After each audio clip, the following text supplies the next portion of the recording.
What we're going to study now is a change in the demand for loanable funds.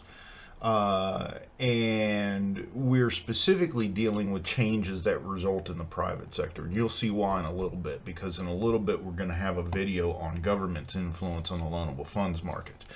But having said that, let's look at a change in the demand for loanable funds. In the private sector, there's really only one determinant that can change the demand for loanable funds. Okay, so let's draw our loanable funds market. We have a demand for loanable funds, a supply of loanable funds. We have an equilibrium amount of funds in the marketplace. And the market clears, in other words, quantity. In other words, at R star, the market clears. Why does it clear? Because at that level of interest, the amount of money people are willing to save exactly equals the amount of money firms are willing to borrow. Okay? So quantity demanded equals quantity supplied, and that's why that's an equilibrium. In the private sector, the change in the demand for loanable funds results from a change in expected profits.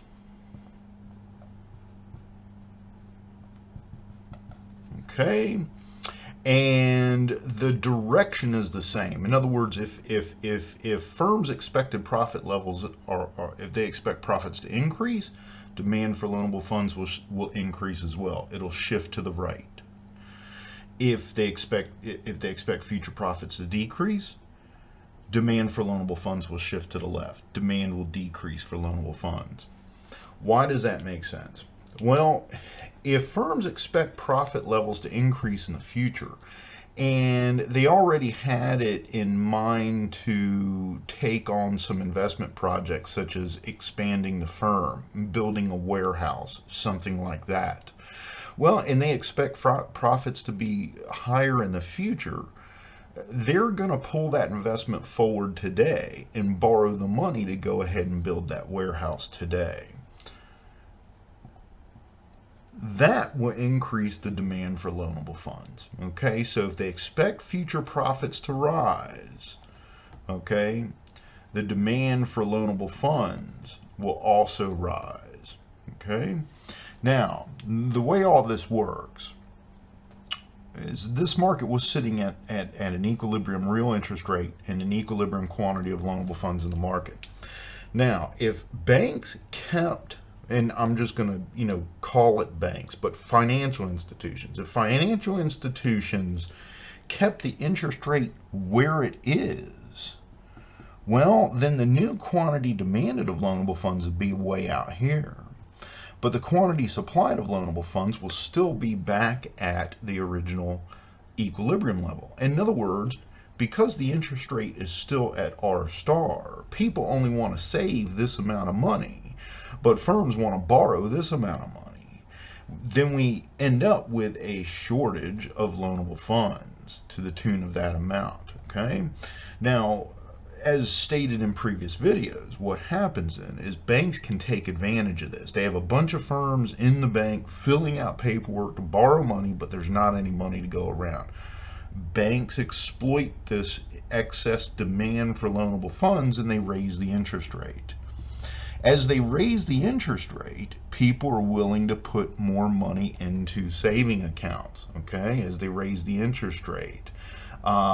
Which gives the banks more money to lend out. But at the same time, it also decreases the amount of funds that firms want to borrow. Okay, but what you still end up with, a higher interest rate, and you end up with more saving and borrowing going on in the economy. In other words, R rises and Q rises. Okay, so you end up with a higher interest rate, more loanable funds on the market.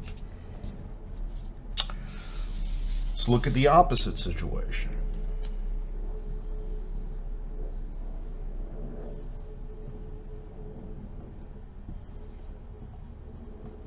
Just redrawing the graph here, same graph. equilibrium interest rate, equilibrium quantity of loanable funds. If firms expect future profits to fall, this will decrease the demand for loanable funds. Okay? In other words, the demand for loanable funds curve will shift to the left. Okay? You expect your future profits to fall. You hold off on investment projects. Okay? Because why invest? Why expand the size of the firm if you think profits gonna be lower in the future, right? So you put your investment projects on hold. That shifts the demand for loanable funds to the left. If banks, again, I'm saying banks just to simplify things, but all financial institutions, if financial institutions kept the interest rates where they were, then people would be saving this much money, but firms would only be demanding that much money. That leaves a surplus of cash in the banks, in the financial institutions, to be lent out. Again, banks don't make money if they're not lending money. Okay, that's how they make money. So in order to increase the incentive for firms to borrow more money, banks have to drop the interest rate. Okay, how far do they drop it? To the new intersection of the supply and demand for loanable funds. As they drop the interest rate, they increase the desirability of funds to be borrowed, but they also decrease incentive for you and I to save as much money, okay? And eventually the market reequilibrates at a lower interest rate and lower quantity of loanable funds.